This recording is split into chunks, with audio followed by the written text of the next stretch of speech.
Silence, a Fable, by Edgar Allan Poe.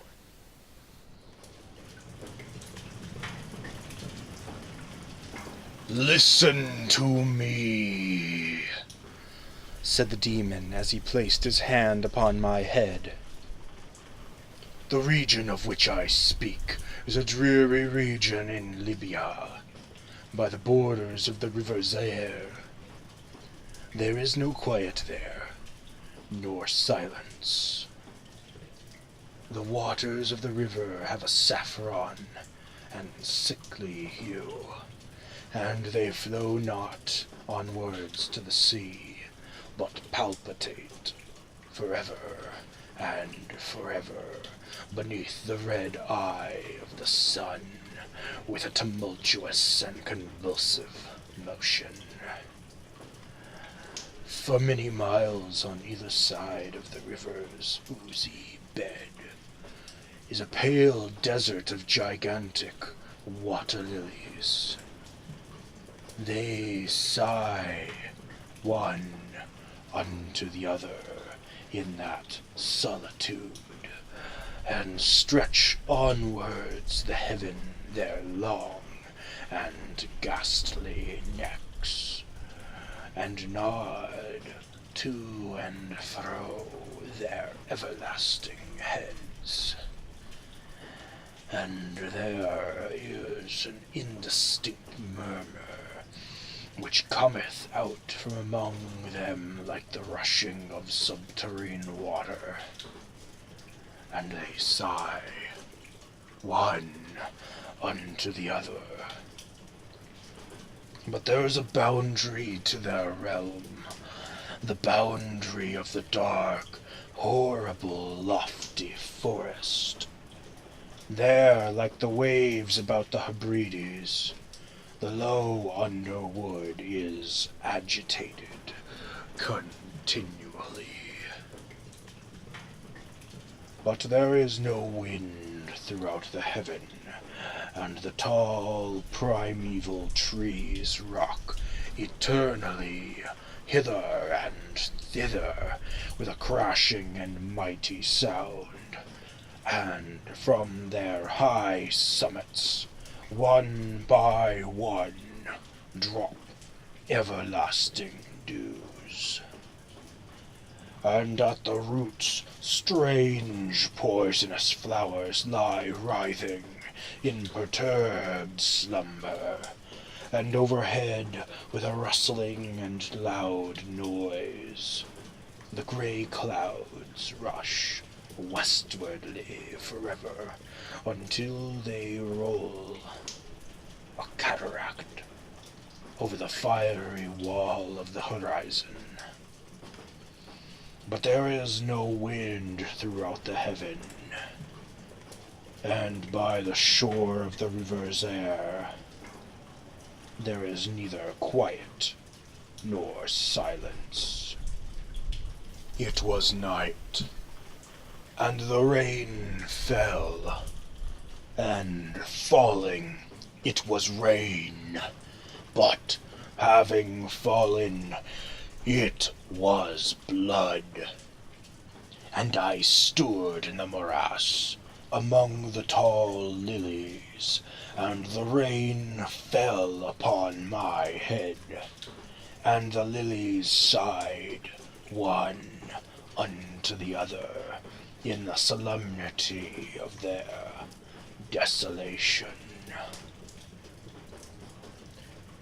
And all at once the moon arose, the thin, ghastly mist, and was crimson in color, and mine eyes fell upon a huge grey rock which stood by the shore of the river, and was lighted by the light of the moon.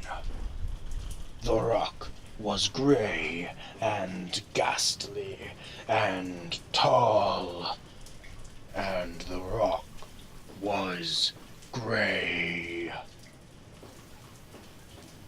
Upon its front were characters engraven in the stone. And I walked through the morass of water lilies until I came close unto the shore, that I might read the characters upon the stone. But I could not decipher them. And I was going back into the morass when the moon shone with a fuller red, and I turned and I looked again upon the rock and upon the characters, and the characters were desolation.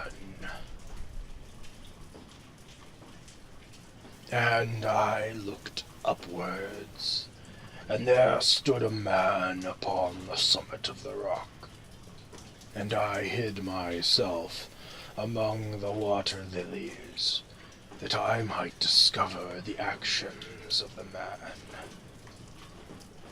And the man was tall and stately in form, and was wrapped up from his shoulders to his feet in the toga of old Rome. And the outlines of his figure were indistinct, but the features were the features of a deity. For the mantle of the night, and of the mist, and of the moon, and of the dew, had left uncovered the features of his face. And his brow was lofty with thought, and his eye wild with care, and in the few furrows upon his cheek I read the fables of sorrow and weariness, and disgust with mankind, and a longing after solitude. And the man sat upon the rock, and leaned his head upon his hand, and looked out upon the desolation. He looked down into the low, unquiet shrubbery, and up into the tall primeval trees, and up higher at the rustling heaven, and into the crimson moon. And I lay close within the shelter of the lilies, and observed the actions of the man. And the man trembled in the solitude. But the night waned, and he sat upon the rock. And the man turned his attention from the heaven, and looked out upon the dreary river's air, and upon the yellow ghastly waters, and upon the pale legions of the water lilies, and the man listened to the sighs of the water lilies, and to the murmur that came up from among them. And I lay close within my covert, and observed the actions of the man. And the man trembled in his solitude. But the night waned, and he sat upon the rock. There I went, down into the recesses of the morass, and waded afar in among the wilderness of the lilies, and called unto the hippopotami, which dwelt among the fens in the recesses of the morass. And the hippopotami heard my call, and came with the behemoth unto the foot of the rock, and roared loudly and fearfully beneath the moon. and I lay close within my covert and observed the actions of the man. And the man trembled in the solitude, and the night waned, and he sat upon the rock. Then I cursed the elements with the curse of the tumult, and a frightful tempest gathered in the heaven where before there had been no wind, and the heaven became livid with the violence of the tempest, and the rain beat upon the head of the man, and the floods of the river came down, and the river was tormented into foam, and the water lilies shrieked within their beds, and the forest crumbled before the wind, and the thunder rolled, and the lightning fell, and the rock rocked to its foundations, and I lay close within my covert, and observed the actions of the man. And the man trembled in solitude, but the night waned, and he sat upon the rock. Then I grew angry, and cursed with the curse of silence the river, and the lilies, and the wind, and the forest, and the heaven, and the thunder, and the sighs of water lilies. And they became accursed, and were still. And the moon ceased to totter up its pathway to heaven,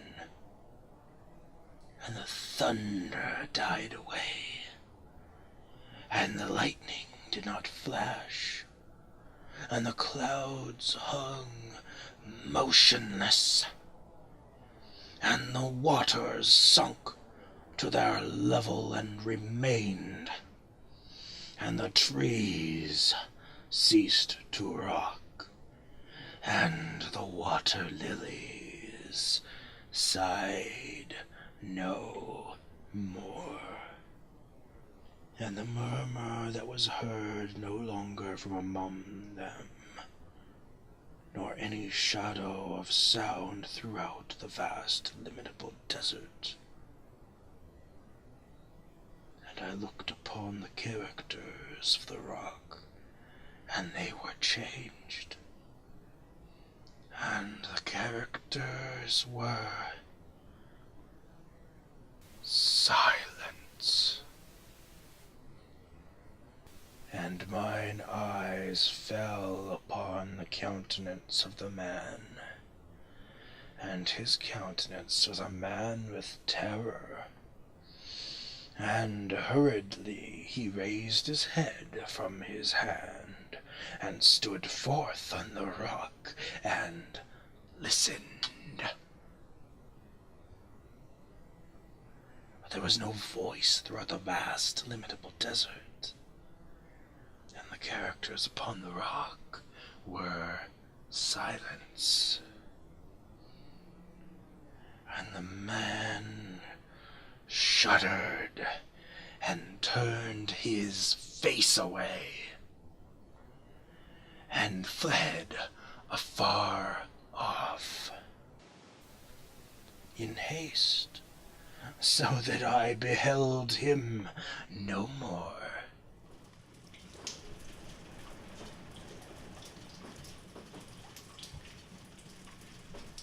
Now there are fine tales in the volumes of the Magi, in the iron-bound, melancholy volumes of the Magi. Therein, I say, are glorious histories of the heaven, and the earth, and the mighty sea, and of the genii that rule over the sea, and the earth, and the lofty heaven. There was much lore, too, in the sayings which were said by the Sibyls. And holy, holy things were heard of old by the dim leaves that trembled around Dodona. But, as Allah liveth, that fable which the demon told me, as he sat by my side in the shadow of the tomb, I hold to be the most wonderful of all. And as the demon made an end of his story, he fell back within the cavity of the tomb and laughed. And I could not laugh with the demon. And he cursed me because I could not laugh. And the lynx which dwelleth forever in the tomb came out therefrom, and lay down at the feet of the demon, and looked at him steadily in the face.